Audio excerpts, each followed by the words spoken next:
Hello, welcome to another episode of TJ's Stats. My name is Tim.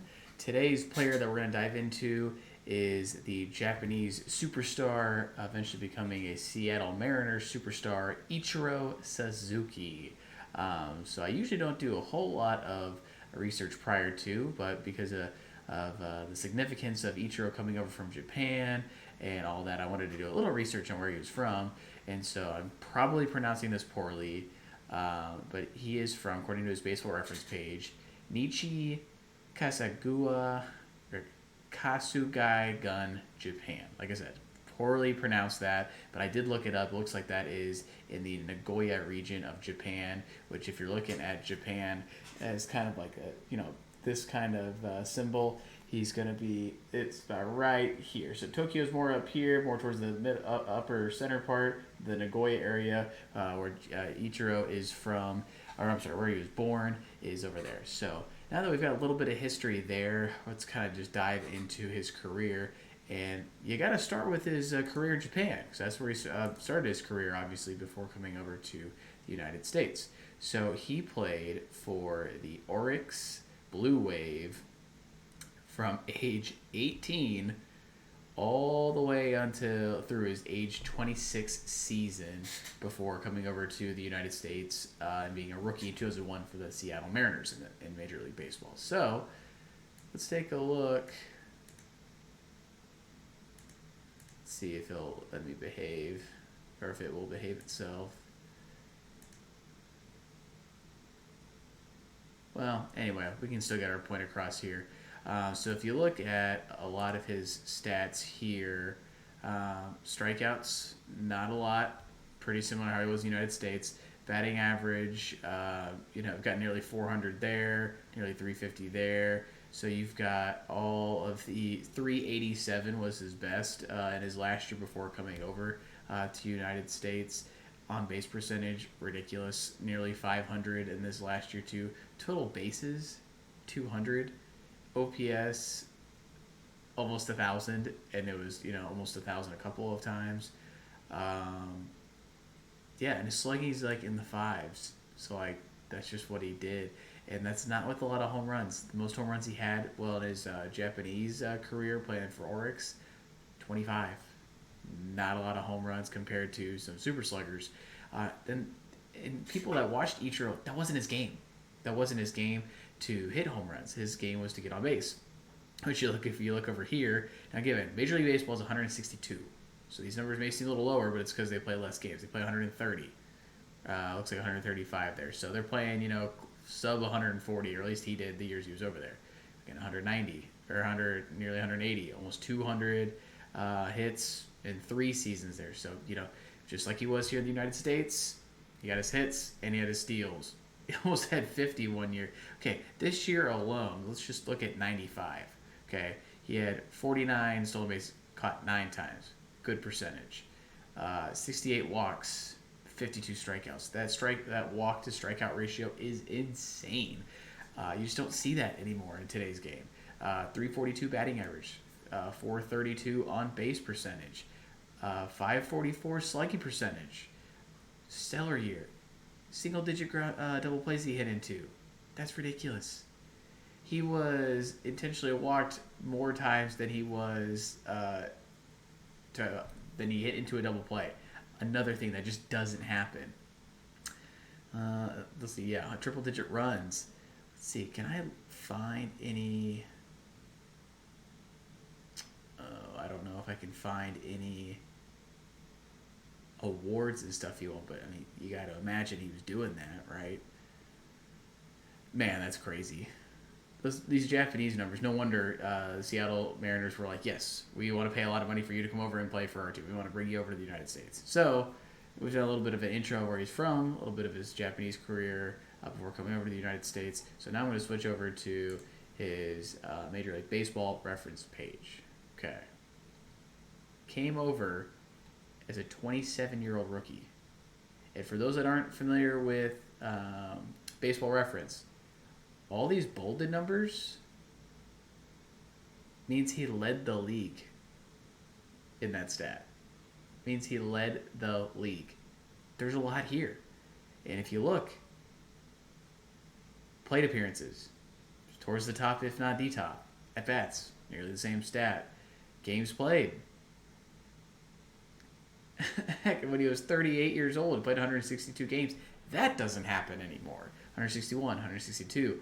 A lot of these. It looks like there was 1 year he served time on at that time the disabled was now known as the injured list. That's nuts. So that's just getting to the plate. Now what he did at the plate, you're seeing triple digit number of runs almost every year until about 2009. Every year until 2009. And then hits. This is what makes Ichiro. His, softball style kind of slashing at the ball.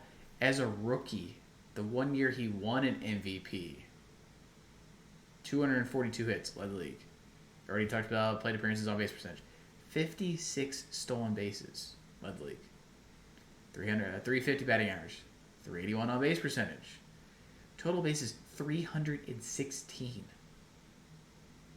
Okay, just doing the simple math, 316 divided by 738 plate appearances. That means on average he was averaging half a base, and that's every at bat. So that's every time you strike out, every time you line out, ground out, hitting a double play, all that.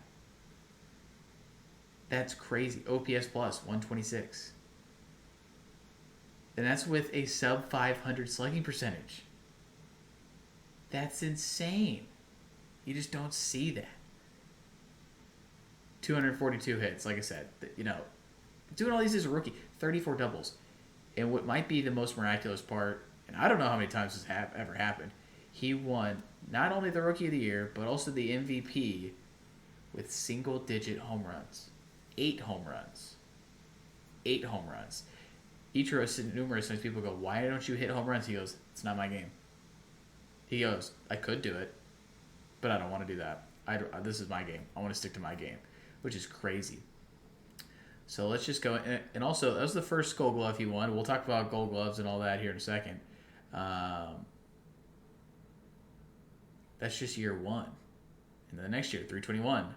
So I guess there's a little bit of a sophomore slump, but can't really call that a sophomore slump, as he still had over a 320 batting average, still almost a nearly 400 on base percentage, a 120 OPS. That's the OPS plus stat. That means he was 20% better than the average league hitter. That's insane. Let's see what else. Walks went up, so people were pitching around a little bit, and he was taking advantage of that. Stolen bases were down, but 56, you can't expect it to stay there. RBIs, doubles are there, home runs, triples, identical to the year before. 200 hits again. Let's see, he went 1, 2, 3, 4, 5, 6, 7, 8, 9, 10 years in a row with 200 hits. That's a quick 2,000 right there, and he wasn't just barely getting 200. Heck, he set the all-time hits record in a season in 2004 at age 30 with 262 hits. That's one of the records people say will never be broken. It just won't happen. I'd love to see it. I don't think it's going to. He also hit a 372 batting average that year. Given we haven't had someone hit 400, I think, since Ted Williams. So that's one of those. It's up there. His on base percentage for the whole year, the highest in his career. 414. He was creeping up, having a higher on base percentage, slugging percentage. You just don't see guys value the game that way anymore. His best OPS plus to date, looks like, of his career. Total bases, most in his career, 320. 19 intentional walks. You're intentionally walking guy who'd only, to that point, had 1 year where he had double-digit home runs. Apparently 8 was his number. He had 8 triples 3 years in a row. 8 home runs 3 out of 4 years in a row. That's crazy. Yeah, 372 batting average. That's insane. That's insane. Okay, let's keep going. Oh, darn, he had a down year. Only batted 303 in 2001.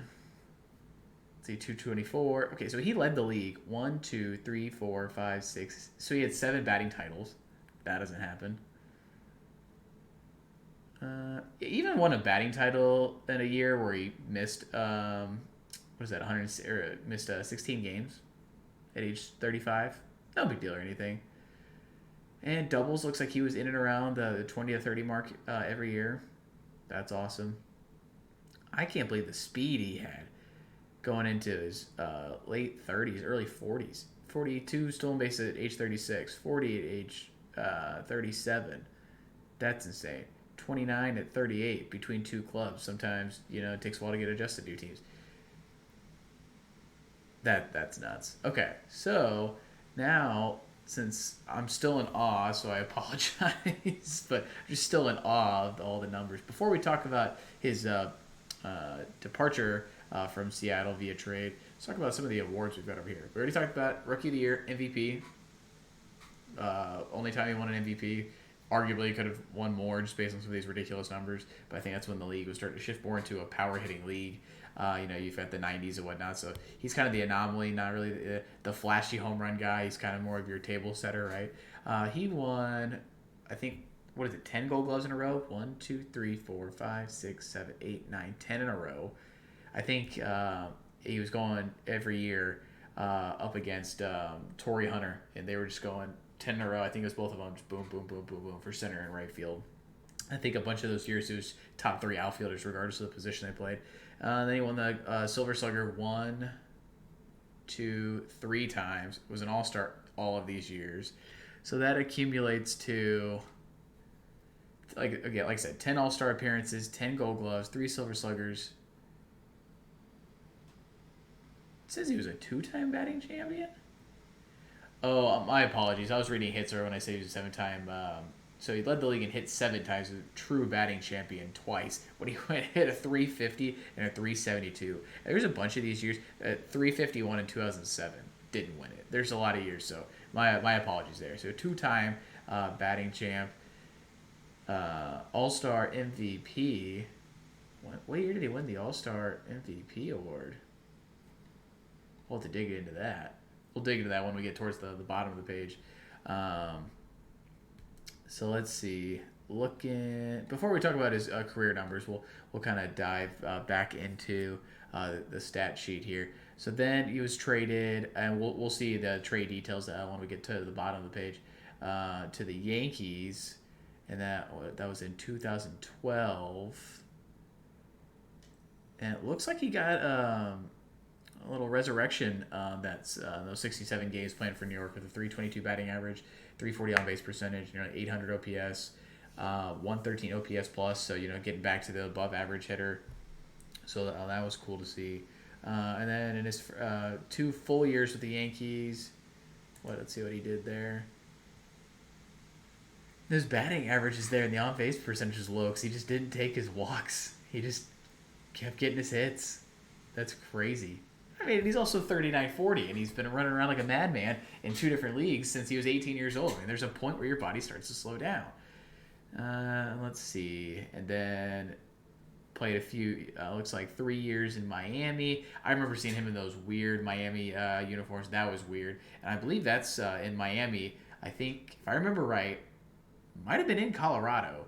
He got his 3,000th hit in the MLB. With a triple off the wall, so typical Ichiro style, just doing crazy stuff there.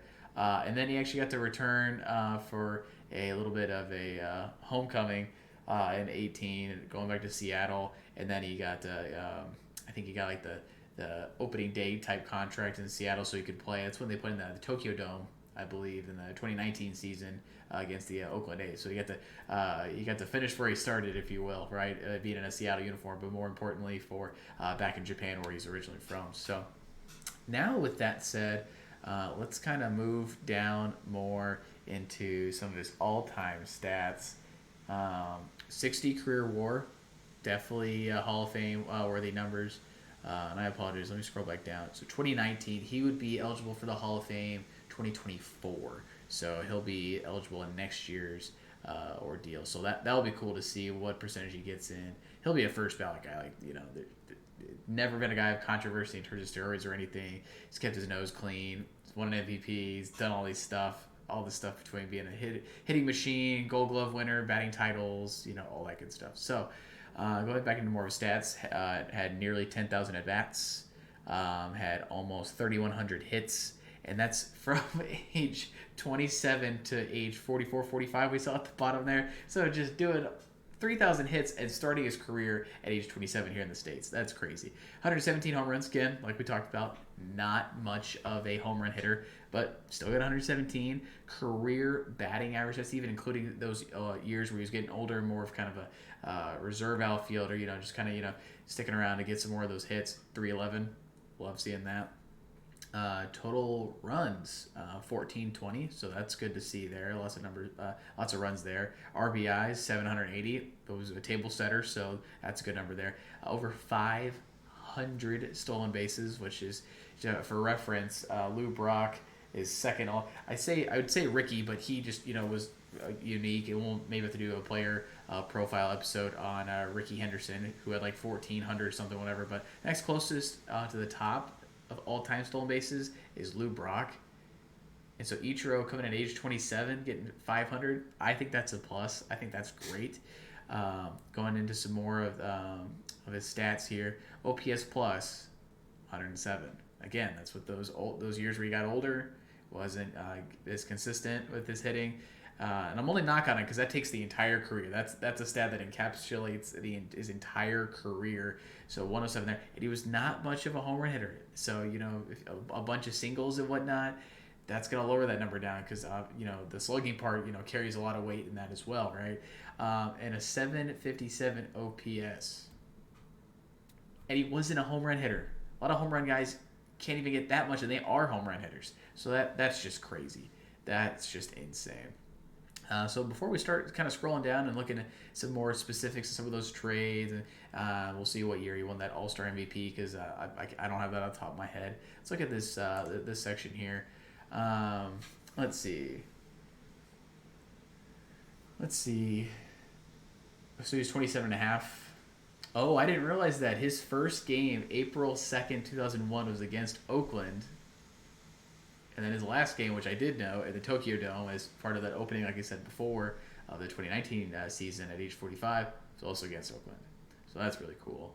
What else we got? Each or Wizards, some nicknames. I didn't know about the Wizard one. I like that. Okay.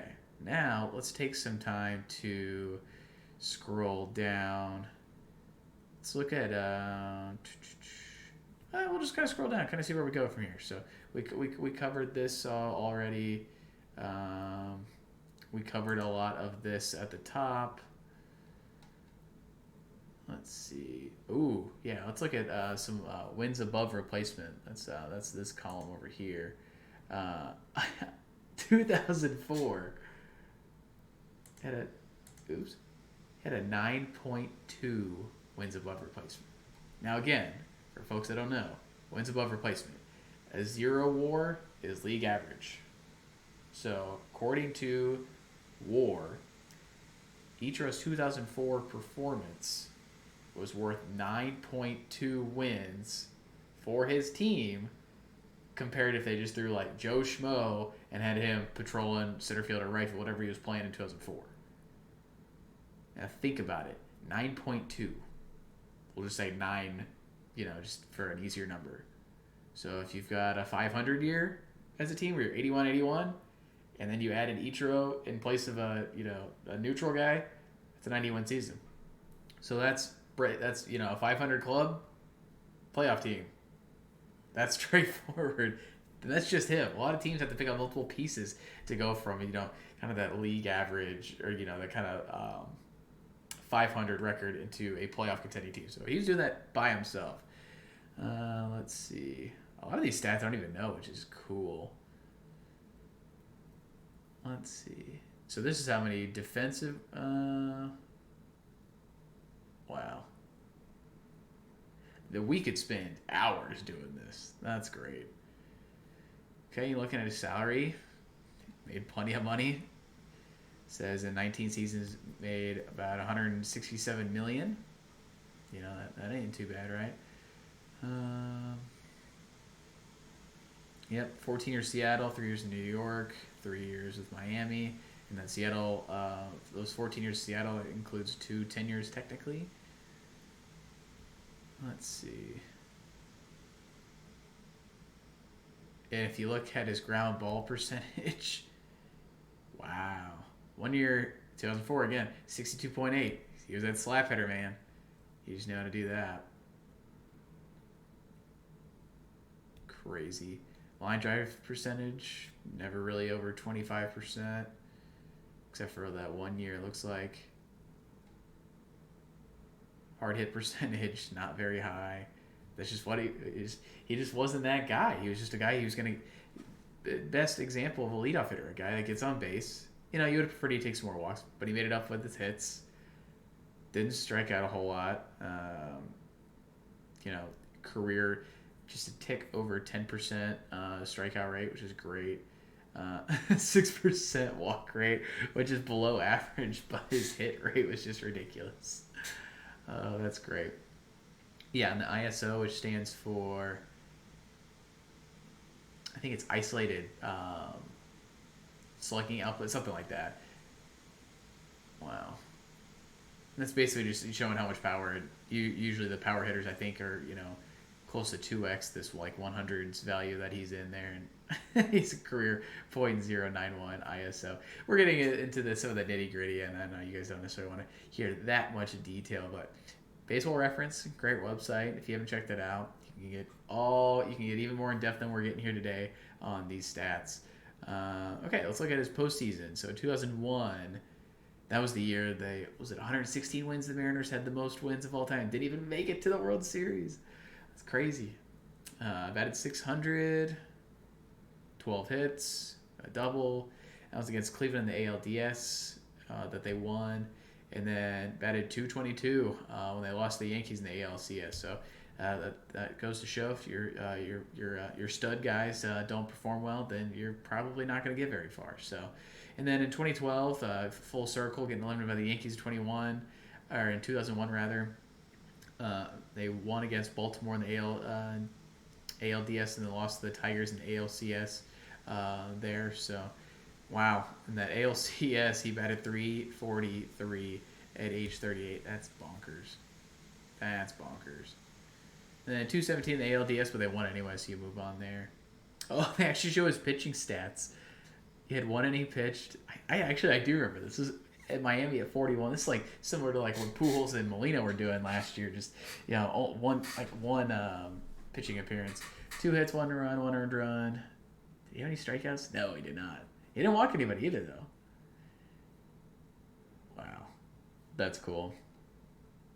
They're gonna get into more sabermetrics for his one pitching outing. That's nuts. Fielding. 1 Gold Gloves. I don't think we need to go into a whole lot more than that. Let's keep going. What else we got?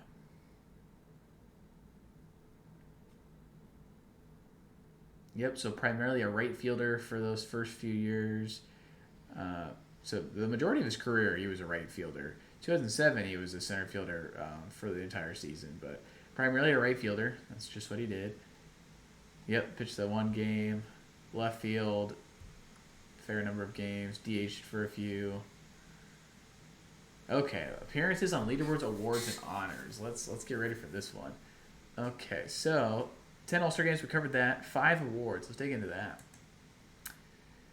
The 2001 AL batting title, MVP, Rookie of the Year. 2004 batting title, so those were his 2 years. 2004 was that record. That was his record hitting year. He had the 262. 2007, that was the All-Star MVP award that he got. Cool. So the 1 year that he won MVP, he was 74% of the first place votes. That's awesome. Let's see. The next highest he had was 7th place, 8th place, 9th place. Okay. So he was the top 25 MVP guy 1, 2, 3, 4, 5, 6, 7, 8, 9 times. That's awesome. Gold Gloves, we showed that. Silver Sluggers, we've shown that. 5 monthly awards. Yeah, so 4 of those are Rookie of the Year. That would make sense why he won Rookie of the Year. That would make sense. 2004, Player of the month. Okay, another good year. Wins above replacement. He led the league in 2004. That one year that we pointed out. Defensive WAR. Okay, I didn't know they kept track of that in this part of the stat sheet. 2.4, second place, 2004. That's awesome. Um, Batting average, covered that. Plate appearances, at bats, all good, all good. Yeah, 162 games, multiple years. 3 seasons in the top 10 in on base percentage. 2002 was 10th. Second in 04, which second place was the 414 on base. That's ridiculous. The ninth place was the 396 in 2007. 90th all time in runs scored. 25th all-time career hits, surpassed that 3,000 mark, the Roberto Clemente mark, if you will. 93rd all-time in total bases at nearly 4,000. 96 career triples, so almost had triple digits there. 35th all-time stolen bases, so in the upper parts of that stat sheet, right? First place in 2001. And the singles, this is crazy. Almost had one year he did have 200 singles. That just proves he was just a guy that just hit it. Just hit it where it's at. Or hit it where it's pitched, right? Runs scored over 1,500. Man. Times on base, 315. I mean, at this point, I'm just rambling, but it's just crazy to just look at all these stats that he's got. Outfield assists, he led the league for outfield assists twice. So his top outfield assist for right fielders. So that got that twice. Double plays turned as a right fielder. Got that 3 times. That's interesting. That's fun.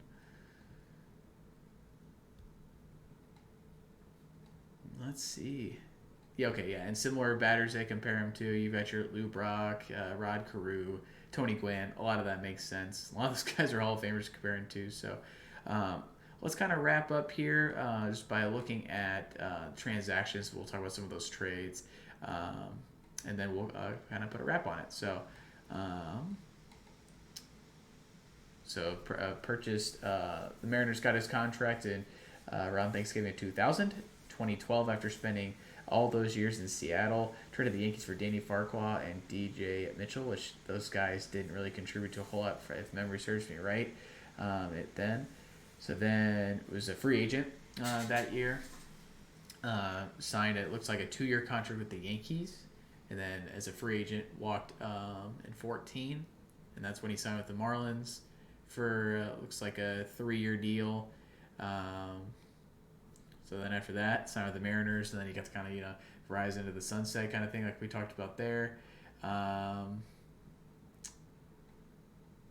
So yeah, like we said, was with Oryx in Japan, Mariners, Yankees, Marlins, and then got to go back to the Mariners. But that, in a nutshell, is Ichiro Suzuki. We'll go back to the top here. Ichiro Suzuki, I think one of the best contact pure hitters of all time, especially of the generation I grew up watching, the early 2000s and whatnot. But as always, if you've got recommendations of players you guys want to see next, feel free to comment or just send me some suggestions. Always open to that. But hopefully you guys enjoyed this episode of TJ Stats, and we'll see you in the next one. Thanks.